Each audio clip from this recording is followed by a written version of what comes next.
ကောင်လေးတယောက်ဟာလူသူကင်းမဲ့နေတဲ့ကျွန်းတကျုံးပေါ်ကိုမတော်တဆရောက်ရှိသွားခဲ့ပါတယ်။နိုးလာတဲ့အချိန်မှာတော့သူအရန်ရေးစားနေခဲ့တယ်။အနီးနားမှာအုံးပင်တချို့ကိုတွေ့လို့အုံးတီးကူဖို့စူးစမ်းပေမဲ့အားနည်းနေတာကြောင့်တစ်ပင်ပေါ်ကနေပြုတ်ကျသွားခဲ့တယ်။အဲ့ဒီနောက်မြေကြီးပေါ်ကျနေတဲ့အုံးတီးဟောင်းတချို့ကိုကောက်ယူပြီးအုံးပင်ကိုလှမ်းပေါက်ပါတော့တယ်။အုံးတီးအနေငယ်ပြုတ်ကျလာတဲ့အခါကြောက်တုံးနဲ့ခွဲအုံးရည်ကိုတောက်ပြီးပိုက်ပြစ်သွားကအိပ်ပျော်သွားခဲ့ပါတယ်။နိုးလာတဲ့အခါတငယ်ချင်းတွေကိုလိုက်ရှာပေမဲ့ဘသူကိုမှမတွေ့ခဲ့ပါဘူး။စိတ်မကောင်းစွာနဲ့လမ်းလျှောက်ပြန်လာရင်အိတ်လွတ်တလုံးကိုတွေ့လိုက်ရတယ်။ဒါကြောင့်ဒီနေရာကိုအရင်ကလူတွေရောက်ဖူးရဆိုတာကိုသူသဘောပေါက်သွားတယ်။အဲ့ဒီအချိန်မှာပဲတောင်ကုန်းပေါ်ကကူတကူကိုသူတတိထားမိလိုက်တယ်။ကူထဲဝင်ချင်းမှာပဲနွယ်ပင်နဲ့ညီပြီးလဲကျသွားခဲ့တယ်။သူ့ရှိမှာအယိုးစုတခုကိုတွေ့လိုက်ရတဲ့အတွက်လမ်းဖြတ်ပြီးအပြင်ကိုပြေးထွက်လာခဲ့ပါတယ်။သူဟာမီးမွေးပြီးသူ့ရဲ့ဓာတ်မြောင်လေးကိုဝါလုံးတစ်ချောင်းမှကြီးကလှန်တစ်ချောင်းဖြစ်ပြောင်းလဲလိုက်တဲ့မီးတုပ်ကိုကင်ပြီးကူထဲကိုပြန်ဝင်သွားခဲ့တယ်။ကူထဲမှာတွင်းကြီးတစ်ခုရှိနေပြီးအဲ့ဒီတွင်းကိုဖျက်ကူးဖို့စူးစမ်းရင်းချေချော်ကျသွားခဲ့ပေမဲ့ကျောင်းမှာချီထားတဲ့ဝါလုံးကြောင့်ပြုတ်မကျပဲတန်းတန်းဖြစ်နေခဲ့တယ်။မီးတုပ်ကအောက်မှာရှိနေတဲ့မျက်ခြောက်တွေကိုမီးဆွဲလောင်သွားစေတဲ့မီးရောင်ကြောင့်ချွန်ထက်နေတဲ့တစ်သားလန့်စုတွေနဲ့တစ်သားတော်များများကိုသူမြင်လိုက်ရတယ်။တက်တာတွေကိုအပြင်ဘက်ကိုသူတဲထုတ်လာခဲ့တယ်။တချို့တက်တာတွေထဲမှာလက်ဝတ်ရတနာတွေပါပေမဲ့သူစိတ်မဝင်စားခဲ့ပါဘူး။တက်တာကြီးတစ်လုံးထဲမှာတော့လက်နက်တွေကိုသူတွေ့လိုက်ရတယ်။ဝမ်းသာအားရနဲ့ဓာတ်တလက်ကိုဆွဲယူပြီးကမ်းခြေမှာကောက်ခုန်နေခဲ့ပါတယ်။တောင်ကုန်းကိုဆက်လက်ရှာဖွေရမှာပစ္စည်းတွေထပ်မံတွေ့ရှိခဲ့ပြီးအသုံးဝင်ဆုံးကတော့အချက်ပြမီးကြီးတွေပဲဖြစ်ပါတယ်။ဖြတ်သွားတဲ့တင်မော့တစင်းကသူ့ကိုကယ်တင်နိုင်လိမ့်မယ်လို့မျှော်လင့်ချက်ထားမိသွားပေမဲ့ဒီပစ္စည်းတွေဟာပင်လယ်ဓာတ်ပြတွေရဲ့ပစ္စည်းတွေဖြစ်နိုင်တယ်လို့သူတွေးမိသွားတယ်။ဒါကြောင့်သူ့ရဲ့တဲအဟောင်းကိုဖျက်ပစ္စည်းတွေကိုဝက်ပြီးတစ်ကောင်းပေါက်ကြီးတစ်ခုကိုသူ့ရဲ့အိမ်တဲ့အဖြစ်ပြောင်းလဲလိုက်တဲ့အိမ်ထဲကိုဝင်လိုက်တာနဲ့မြောက်ဝင်ကြီးတစ်ကောင်ကသူ့စီကိုခုံအုပ်လာတဲ့ကောင်လေးကသူ့ရဲ့ဓာတ်ကို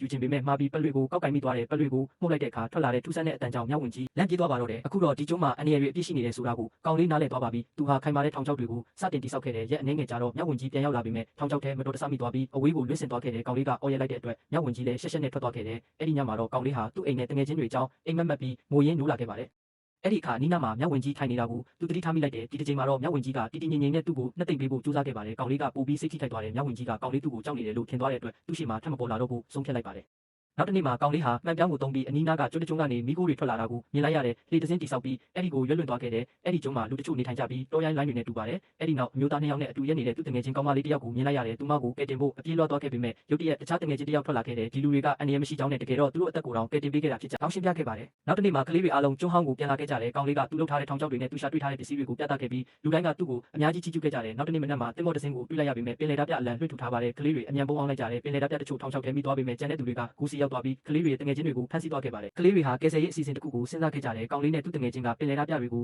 တောထဲမှာအာယုံလွှဲထားချိန်မှာကောင်မလေးကတင်မော့ဘုတ်ကိုတိတ်တဆိတ်တက်သွားပြီးအဖမ်းခံထားရတဲ့တငယ်ချင်းတွေကိုလွှတ်ပေးခဲ့တယ်။ပင်လယ်ဓာတ်ပြအများပြားထောင်ချောက်တွေထဲမိသွားကြပြီးသူတို့ရဲ့ကပတိန်တော်မလွတ်မြောက်နိုင်ခဲ့ပါဘူး။အဲ့ဒီနောက်ကလေးတွေကတင်မော့စီကိုအမြန်ပြေးသွားကြတယ်။ကောင်မလေးကသူတို့ကိုလိုက်ဖမ်းတဲ့ပင်လယ်ဓာတ်ပြတွေကိုအမြောက်နဲ့ပစ်ခတ်ပြီးနောက်မှကြမ်းရစ်အောင်လုပ်ခဲ့ပါတယ်။ကလေးတွေအားလုံး